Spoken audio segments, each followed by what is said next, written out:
কৃষ্ণনগরে mountaineering association কৃষ্ণনগরের 12 জন সদস্য রামজাক পর্বতের শিখর জয় এই প্রথম কোনো মহিলা প্রথমবার পৌঁছলেন। পশ্চিমবঙ্গের 3টে বিদ্যালয়ের পতাকা উড়ল হিমাচলের রামজাক পর্বতে। এভারেস্ট জয়ী বসন্ত সিংহ রায়ের নেতৃত্বে নদিয়ার কৃষ্ণনগরে মাউন্টেনারিং অ্যাসোসিয়েশনের কৃষ্ণনগরের 12 জন সদস্য 30 জন রওনা দেন রামজাক পর্বতের শিখরের জয়ের উদ্দেশ্যে। 12 জনের মধ্যে 3 জন রয়েছেন শিক্ষক শিক্ষিকা, একজন রুম্পা দাস কুপার্স কলোনি বিদ্যালয়ের ইংরেজি বিষয়ের শিক্ষিকা। তিনি প্রথম মহিলা যিনি পর্বত শৃঙ্গ প্রথম জয় করলেন। 2 জন শিক্ষক প্রশান্ত সিংহ ভূগোল বিষয়ের শিক্ষক, নদিয়ার বামনপুকুর হাই স্কুল এবং উত্তর 24 পরগনা সুব্রত ঘোষ ইংরেজি বিষয়ের কাপাসাটি মিলনবীতি হাই স্কুল। হিমালয়ের লাহুল জেলায় এই রামজাক পর্বত। বসন্ত সিংহ রায় জানান, 4 জুলাই থেকে ট্রেক শুরু করে আমাদের এই পর্বতারোহণ দলটি পৌঁছায় চুমিনাকপোতা। সেখানেই বেশ ক্যাম্প স্থাপন করা হয়, যার উচ্চতা 4620 মিটার। তারপর ধাপে ধাপে প্রথম ক্যাম্প ও দ্বিতীয় ক্যাম্পে পৌঁছায় দলটি। 12 জন সদস্যের মধ্যে 5 জন সদস্য 3 জন শেরপাকে নিয়ে মাউন্ট এভারেস্ট জয়ী বসন্ত সিং রায়ের নেতৃত্বে 10 জুলাই 1টার সময় সামিট করার জন্য বেরিয়ে পড়ে দলটি। 6 জনের দলটি সদস্যরা হলেন বসন্ত সিংহ রায়, প্রশান্ত সিংহ, রুম্পা দাস, অসীম কুমার মণ্ডল, সুব্রত ঘোষ ও যদু দেবনাথ। ভোর 4:45 শৃঙ্গ জয় করেন। 2021 সালে ওই পর্বত শৃঙ্গ জয় করার জন্য বেরিয়েছিলেন তিনি। সেবারে সফল হতে পারেননি কৃষ্ণনগর ম্যাকের সদস্যরা। এবারে শিখর ছুঁয়ে তারা খুবই আনন্দিত। আমরা গিয়েছিলাম মাউন্টেনিয়ার্স অ্যাসোসিয়েশন অফ কৃষ্ণনগরের পক্ষ থেকে মাউন্ট রামজ্যাক 6318 মিটার উচ্চতার একটা শৃঙ্গ আরোহণ করতে। এর অবস্থান হচ্ছে হিমাচল প্রদেশের লাহুল জেলায়। লাহুল আর লাদাখের যে জাস্কার ভ্যালি, সেই ভ্যালির বর্ডারে। এটা খুব কঠিন ক্লাইম্ব করা, টেকনিক্যালি খুব কঠিন। আমরা 2021 সালেও গিয়েছিলাম, কোভিডের মধ্যে। প্রিপারেশান সেরকম ছিল না, একটু অল্প প্রিপারেশান নিয়ে যেতে হয়েছিল, কিন্তু ক্লাইম্ব করতে পারিনি। মোটামুটি 100-150 মিটার নিচ থেকে আমরা ফিরে আসতে বাধ্য হয়েছিলাম ওই ডিফিকাল্টির জন্যে। এবছর আবার প্রস্তুতি নিয়ে গিয়েছিলাম, সেই রকমভাবেই আমাদের শেরপাদের নিয়ে গিয়েছিলাম দার্জিলিং থেকে, আমাদের পুরো পরিচিত। দলের সদস্যরাও খুব ছিল এবং কী কী ইকুইপমেন্ট লাগবে সেগুলো আরও ভালোভাবে যাচাই করে, আগেরবার যেহেতু গিয়েছিলাম অভিজ্ঞতা ছিল, সেটা ঠিক করে এবার গিয়েছিলাম। আমরা এখান থেকে 30 জুন বের হয়েছিলাম। আমরা মানালি পৌঁছাই এবং মানালি পৌঁছে তারপরে ওখান থেকে গাড়িতে করে আমরা চলে যাই যে মূল শিবির চুমিনাকপো বলে, সেইখানে আমরা পৌঁছে যাই রাস্তার ধারেই। কারণ এটা রাস্তাটা এখন নতুন তৈরি হচ্ছে। পদম যাওয়ার রাস্তা আগে ছিল ট্রেকিং রুট, এখন এটা পায়ে হাঁটার আর জায়গা নেই, পুরোটাই রাস্তা, মেটাল রোড। বেস ক্যাম্প পৌঁছাই এবং বেস ক্যাম্প পৌঁছে পরবর্তী আরও 2টো ক্যাম্প করি আমরা। ক্যাম্প করে আমরা 10 তারিখ রাত 1টার সময় সামিট করতে বেরোই এবং ভোর 4:45 আমাদের 6 জন সদস্য আর 3 জন শেরপা শীর্ষে পৌঁছাই। হচ্ছে আমাদের রামজাকের গল্পটা জিস্টে।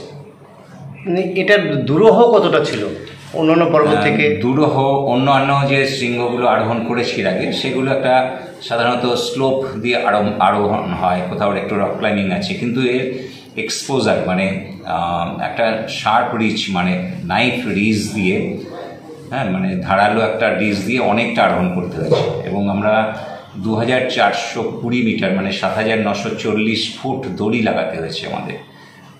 তার বোঝা যাচ্ছে এতটা দড়ি যেখানে লাগানো হয়, সাধারণত যেখানে দুর্ঘটনা প্রবণ বা রিস্কি বা কঠিন, সেসব জায়গায় দড়ি লাগাতে হয়। আমাদের শেরপাড়া লাগিয়েছিল। সেই দিক দিয়ে কিন্তু আরোহণ হয়তো করে ফেলা যায়, কিন্তু নামার সময় কিন্তু অনেক কঠিন। তো সেই ইয়ের মধ্যেই আমরা খুবই ভয়েও ছিলাম যে এইরকম একটা শৃঙ্গ দিয়ে নামবো কী করে। ওই উঠে হয়তো গেলাম দড়ি ধরে, শেরপাড়া দড়ি লাগিয়েছে, তো অনেক কঠিন ছিল, এক্সপোজড শার্প রিচ ছিল এবং টেকনিক্যালি খুব ডিফিকাল্ট ছিল। বিভিন্ন সময় আপনারা এক্সপিডিশনে বেরিয়ে যান, তা এর যে খরচা, সেই খরচাটি কীভাবে চলে? এটা একটা অন্যরকম ব্যাপার। মেনলি আমাদের নিজেদের পয়সা দিয়েই আমরা যাই। সরকার থেকে আগে কিছু সাহায্য পাওয়া যেত, হয়তো 10% হয়তো পেতাম, বা অন্যান্য প্রতিষ্ঠানে হয়তো কিছু কিছু অর্থ সাহায্য করতো বা অন্য কাইন্ডসে সাহায্য করতো। এখন আমরা যাইও না সেরকমভাবে, কারণ পাওয়া যায় না, ওই সময় আর ব্যয় করি না, আমরা নিজেরাই কন্ট্রিবিউট করি। ক্লাবের হয়তো অন্যান্য প্রোগ্রাম থেকে কিছু হয়তো এদিক ওদিক থেকে যখন কিছু ফান্ড আসে সেই ক্লাব কিছু সাহায্য করে। এইভাবেই কিন্তু অভিযানটা আমাদের মানে আর্থিক যে ইয়েটা সেটা আমরা ব্যয় করি। নতুন প্রজন্ম কি মনে হচ্ছে যে এই বিষয়ে একটু আগ্রহী হচ্ছে? নতুন প্রজন্মের একটু আশাবাদী অতটা নই, কারণ এখন চেঞ্জ হয়ে গেছে সিচুয়েশান, চাকরি বাকরি নেই, আর এসব অভিযান যেমন খরচ সাপেক্ষ তেমনি সময় সাপেক্ষ। তারপরেও আর একটা ব্যাপার, আমাদের যখন আমরা আরও, আমার বয়সী এখন প্রায় 64, তো আমরাও ছিলাম 3জন 4জন সব বাড়ির সদস্য, বাবা মায়ের সন্তান 3জন 4জন করে। এখন বেশিরভাগই যারা আসছে তারা কেউ একটা সন্তান বা দুটো সন্তান ম্যাক্সিমাম। তো বাড়িতে যে রিস্কি যেটা, সেটাতে উৎসাহ একটা এখন কম। তারা হয়তো ট্রেকিংয়ে যেতে চাইছে, কিন্তু ক্লাইম্ব করার জন্য কিন্তু সদস্য এখন অনেক কমে যাচ্ছে, কম পাওয়া যাচ্ছে।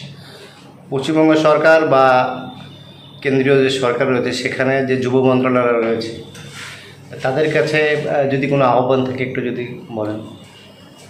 না, তাদের কাছে আছি আমি। যুব কল্যাণ দপ্তর, পশ্চিমবঙ্গ সরকারের যুব কল্যাণ দপ্তরের যে মাউন্টেনিং একটা উইং আছে, তার আমি অ্যাডভাইজার ছিলাম 2 বছর, 11 থেকে 13। আমি সদস্য ওখানকার, অ্যাডভাইজার আর নেই, অনারারি অ্যাডভাইজার ছিলাম। কিন্তু সেখানে যারা দায়িত্ব আছে তারা এই ব্যাপারে খুব একটা দক্ষও নয় বা সেই উদার মনেরও নয়, যে যারা নতুন প্রজন্মের আসছে তাদের যে উৎসাহ দেব, সরকারি হয়তো সাহায্য করার জায়গা আছে, কিন্তু সেই মানসিকতা আমার মনে হয় তাদের একটু কম আছে। তার জন্যেই যারা যাচ্ছে, এবং হয়তো কেউ কেউ পায় যারা কাছের তারা হয়তো পায়, আমরা আবেদন করেও আর পাই না এখন কোনো রকম সাহায্য। আর কেন্দ্রীয় সরকার তো ওইভাবে দেয় না, যুব কল্যাণ দপ্তর ইন্ডিয়ান মাউন্টেনিং ফাউন্ডেশনের মাধ্যমে দিত, তো সেই ইন্ডিয়ান মাউন্টেনিং ফাউন্ডেশনকেও কেন্দ্রীয় সরকার অর্থ সাহায্য করা অনেক কমিয়ে দিয়েছে। স্বাভাবিকভাবে তারাও আমাদের সাহায্য করতে না, উল্টে আমাদের কাছ থেকে রেজিস্ট্রেশন বাবদ কিছু টাকা তারা আদায় করে নিচ্ছে। সামনে কি কোনো পরিকল্পনা রয়েছে আপনাদের? হ্যাঁ, সামনে পরিকল্পনা আছে। আমরা গত বছর গিয়েছিলাম অরুণাচলের প্রথম আনএক্সপ্লোর্ড বলা যায়, সাধারণত আর্মি বা ইয়েটা, এবং রেস্ট্রিক্টেড এরিয়া, একদম তাওয়াং ডিস্ট্রিক্টের ম্যাকমোহন লাইনের ওখানে মাউন্ট গরিচিয়ান বলে একটা পিক আছে। তো সেই পিকটা আমরা ক্লাইম্ব করতে গিয়েছিলাম, কিন্তু গতবার আমরা করতে পারিনি, কিছু প্রবলেম হয়েছিল, শেরপা নিয়ে একটা মেম্বার অসুস্থ হয়েছিল। সেই জন্য এবার প্রস্তুতি নিয়ে আবার ওইটা যাচ্ছি। আমাদের ক্লাবেরই প্রায় 8-9 জন মেম্বার যাচ্ছে। 8ই অক্টোবর আমরা এই মাউন্ট গরিচিয়ান ক্লাইম্ব করতে যাচ্ছি। হ্যাঁ, একদম শিক্ষক হিসেবে তো দারুণই লাগছে, কারণ আমি যে প্রতিষ্ঠানে থাকি বা যে স্কুলে থাকি, সেই স্কুলের পতাকা যখন আমি আমার যে শৃঙ্গ, সেই যে লক্ষ্য, সেই লক্ষ্যে যখন তুলতে পারি, তখন পেশাগত হিসাবে যে জায়গায় থাকি সেই জায়গাটার নাম যখন আমি উপরে তুলতে পারি, তখন একজন শিক্ষক হিসাবে সত্যি আমি খুব গর্বিত। ছাত্রছাত্রীদের কি এই বিষয়ে উদ্বুদ্ধ করবেন? অবশ্যই। একটা ছাত্রছাত্রী শুধু পড়াশোনা নয়, তাদের যদি সঠিক মানুষ হতে হয় তাহলে তাদের প্রথম দরকার সময় নির্ভরতা এবং ডিসিপ্লিন। তো এই দুটো জিনিস শেখা কিন্তু এই পর্বগ্রহণের মাধ্যমে আসে, কারণ আমরা এখানে প্রত্যেকেই সময় নির্ভরতা এবং ডিসিপ্লিন এই দুটোর উপরে হাতিয়ার করেই কিন্তু আমাদের এই পর্বগ্রহণটা আমরা করে থাকি। তো ছাত্রছাত্রীদের মধ্যে আমি চাই যে এই ধরনের পর্বগ্রহণের যদি প্রচার যদি তাদের মধ্যে আসে এবং সময় নির্ভরতা সম্বন্ধে যদি তাদের সময় জ্ঞান সম্পর্কে যদি তাদের আইডিয়া আসে, তারা জীবনে সব জায়গাতেই জায়গা করে। পশ্চিমবঙ্গ সরকারের শিক্ষা দপ্তরের কাছে এই বিষয়ে যদি কিছু আবেদন থাকে? একদমই তাই। তবু যে পশ্চিমবঙ্গ সরকারের কাছে আমার বিশেষ আবেদন যে মাউন্টেনিংয়ের এই একটা পার্ট যদি, বিশেষ করে রক ক্লাইম্বিং কোর্স বা এই ধরনের কোনো কোর্স যদি ওদের একটা বছরে একটা সেমিস্টার হিসাবে কিছু যদি রাখা যায়, তাহলে ওদের মধ্যে আরও উৎসাহ বাড়বে। এবং এই যে আমি যেটা বললাম যে সময় নির্ভরতা এবং যাদের যে ডিসিপ্লিন যে শেখার যে ব্যাপারটা, সেটা থেকে তারা কিন্তু মানে আরও নিজেদেরকে খুব সুন্দরভাবে তৈরি করতে পারবে। আপনার নাম? আমার নাম প্রশান্ত সিংহ। নমস্কার, আমি সুব্রত ঘোষ, রানাঘাটে থাকি। আমি উত্তর 24 পরগনা জেলার বাগদা ব্লকের একটা বিদ্যালয় কাপাসাটি মিলনবীতি হাই স্কুলের শিক্ষক। এবার মাউন্টেনিয়ার্স অ্যাসোসিয়েশন অফ কৃষ্ণনগরের আয়োজনে হিমাচল প্রদেশের লাহুল জেলার একটা অত্যন্ত দুর্গম শৃঙ্গ রামজাক, যেটার উচ্চতা 6318 মিটার, সেটা অভিযানে গিয়েছিলাম। বসন্ত সিংহ রায়ের নেতৃত্বে এই অভিযানে আমরা 6 জন শৃঙ্গারোহণে সফল হই খুব কঠিন শৃঙ্গ ছিল, একদম দুর্গম শার্প নাইফের রিজের উপর দিয়ে আমরা অভিযান করি। রাত 1টায় স্টার্ট করে ভোর 4:45টায় আমরা শৃঙ্গে পৌঁছাই। তারপরে সেখানে দেশের জাতীয় পতাকা, ক্লাবের পতাকার সঙ্গে সঙ্গে আমরা বিদ্যালয়ের পতাকাও, আমরা এখানে 3 জন বিদ্যালয়ের শিক্ষক শিক্ষিকা ছিলাম, আমি, রূপা এবং প্রশান্ত। তো সেই শৃঙ্গের মাথায় বিদ্যালয়ের পতাকা ওড়াতে পেরে ভীষণ গর্ববোধ করছি, আনন্দিত বোধ করছি। আমার খুব ভালো লাগছে যে একটা বিদ্যালয়ের শিক্ষক হিসাবে আমি বিদ্যালয়কে প্রতিনিধিত্ব করেছি অভিযানে, খুব ভালো লেগেছে।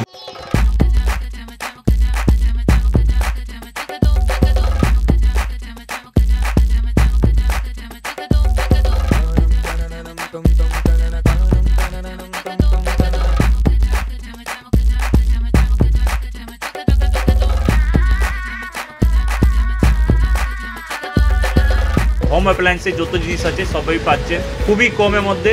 এখন 60% অফ চলছে। নয়ারটি গৌরীপুর চৌমাথা এটা পড়ছে, কেসি লাইট হাউস আছে। ট্রেডিশনাল হোক বা ট্রেন্ডি নারী, পুজো মানে প্রিয় গোপাল বিষয়ী কলকাতায় আর জেলায় জেলায়।